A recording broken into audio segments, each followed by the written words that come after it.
বিসমিল্লাহির রহমানির রহিম। হে সমস্ত জগতবাসী, আজ আমি আপনাদের সামনে যে আলোচনাটি নিয়ে হাজির হলাম, সে আলোচনাটি হবে মূলত স্বপ্নের ব্যাখ্যা।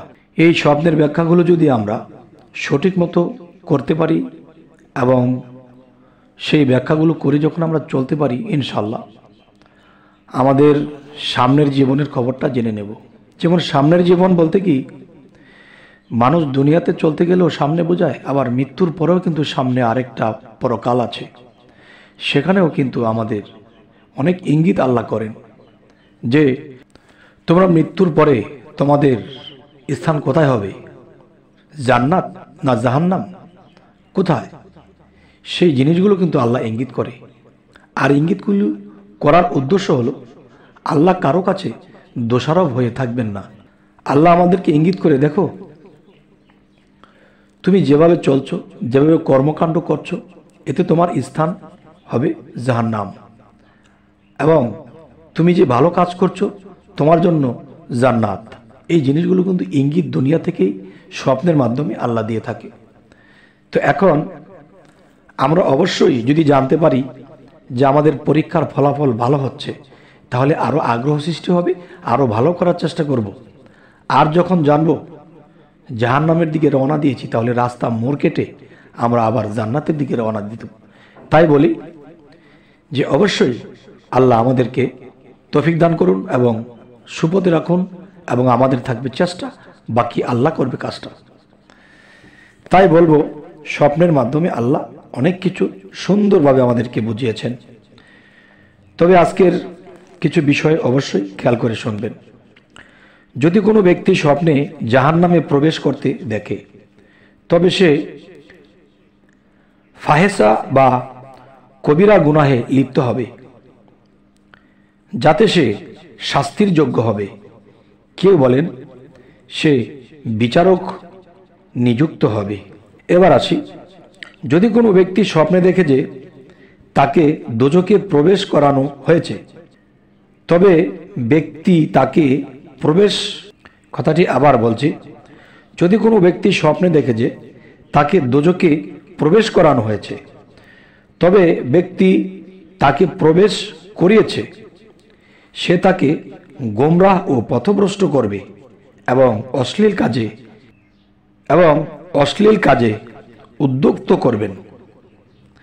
তাই বলবো যে আমরা এই স্বপ্নগুলো যখন দেখব, তখনই আমরা বুঝতে পারবো যে আমরা কি পথভ্রষ্টের দিকে চলে যাচ্ছি নাকি সঠিক পথে আছি। আচ্ছা, তো এবার আসবো, যদি কোনো ব্যক্তি স্বপ্নে দেখে যে দোজখ হতে বিনা কষ্টে ক্ষতির সম্মুখীন হওয়া ছাড়াই বের হয়েছে, তবে সে দুনিয়ায় চিন্তা ফিকিরে পতিত হবে। আচ্ছা, আমি এই কথাটি বোঝাতে পারলাম কিনা, তবে আরও একবার বলছি, যদি কোনো ব্যক্তি স্বপ্নে দেখে যে দোজখ হতে বিনা কষ্টে ক্ষতির সম্মুখীন হওয়া ছাড়াই বের হয়েছে, তবে সে দুনিয়ার চিন্তা ফিকিরে পতিত হবে। আচ্ছা, এবার আসি, যদি কোনো ব্যক্তি স্বপ্নে দেখে দোজখের গরম পানি পান করতেছে, অথবা জাক্কুম বৃক্ষ, দোজখের এক প্রকার কাটা ও বিষাক্ত আটা জাতীয় খাদ্য হতে খেতেছে, তার মানে যে বিষাক্ত আটা জাতীয় খাদ্য হতে খেতেছে তিনি। আচ্ছা, এবার আসি, তবে সে এমন ধরনের ইলম শিক্ষায় লিপ্ত হবে যে যা তার জন্য ধ্বংস ও বিপদের কারণ হবে। কেউ বলেন তার কাজগুলো সঠিক, কাজগুলো কঠিন হবে, এবং উক্ত স্বপ্ন এটাই ইঙ্গিত করে যে সে খুব খারাপই করবে। এবার আসি, যদি কোনো ব্যক্তি স্বপ্নে দেখে যে দোজখে তার চেহারা কালো হয়ে গেছে, তবে সে ইঙ্গিত করবে যে সে এমন লোকের সাথে ওঠা বসা করবে যারা মহান আল্লাহর দুশমন এবং যারা তার খারাপ কাজে প্রতি সন্তুষ্ট রয়েছে, ফলত মানুষের সম্মুখে সে অপমানিত ও লাঞ্ছিত হবে এবং তার চেহারা কালো হয়ে যাবে, আর তার শেষ পরিণাম ভালো হবে না। হে সমস্ত জগতবাসী, দোজক জাহান্নাম কিন্তু শুধু মুসলমানের জন্যই নয়, যে যেই ধর্মেই থাকুক না কেন, তার ধর্ম যদি সঠিক হয় এবং সেই ধর্ম অনুসারে যদি সে না থাকে, তাহলে সে অবশ্যই জাহান্নাম দোজক ভোগ করবেই। আচ্ছা, এবার আসি, যদি কোনো ব্যক্তি স্বপ্নে দেখে যে সে সর্বদা দোজকে বন্দী রয়েছে এবং বুঝতে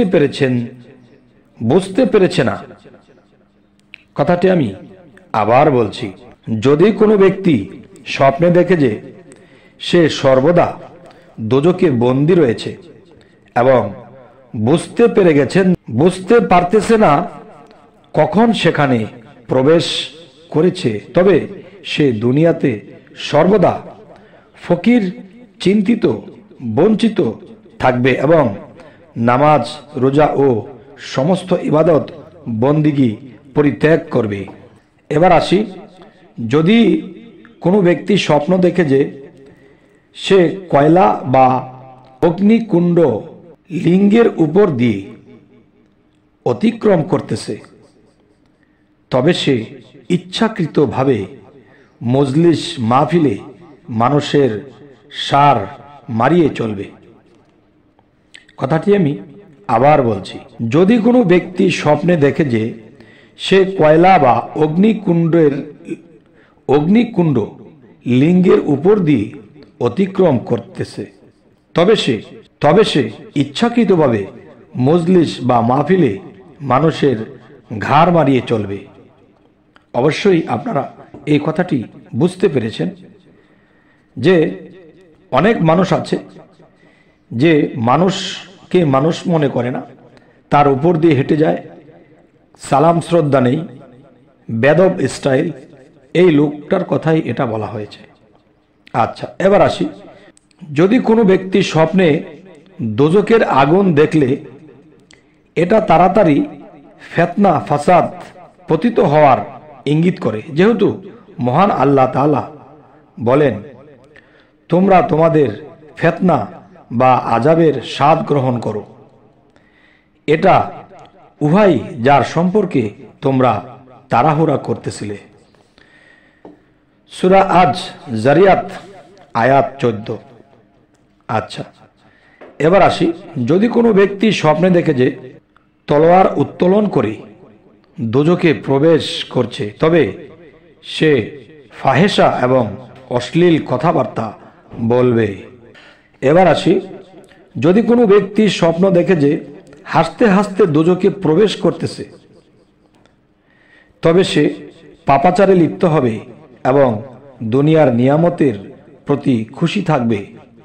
হে সমস্ত জগৎবাসী, আমাদের এই পৃথিবীতে আমরা যে চলছি, আল্লাহ আমাদেরকে যে পৃথিবীতে পাঠিয়েছেন, কিছু কিছু জায়গাতে পাওয়া যায় যে দুনিয়ার ধন সম্পদ যাকে দিয়ে আল্লাহ ডুবিয়ে রেখেছে, এই দুনিয়াটা তার জন্য একটা বেহেশতখানা, শান্তিময়। কিন্তু আবার এটাও বলেছে, যারা আমার খোঁজ কখনো পাবে না, আমাকে যারা কখনো জানবে না, চিনবে না, তাদেরকে আমি টাকার পাহাড় দিয়ে রেখেছি, তারা কখনো আমার খবরও পাবে না। তাই দুনিয়ার ধন সম্পদ আখিরাতের ময়লা, আর এই ময়লার জন্যে আমরা কত কিছু করি। যাই হোক, হে সমস্ত জগতবাসী, আমাদের এই চ্যানেলের আলোচনা যদি আপনাদের ভালো লাগে তো অবশ্যই সাবস্ক্রাইব করে নিন, পরবর্তীতে যেন ভালো আলোচনা নিয়ে হাজির হতে পারি। সকলেই ভালো থাকবেন। আল্লাহ হাফিজ।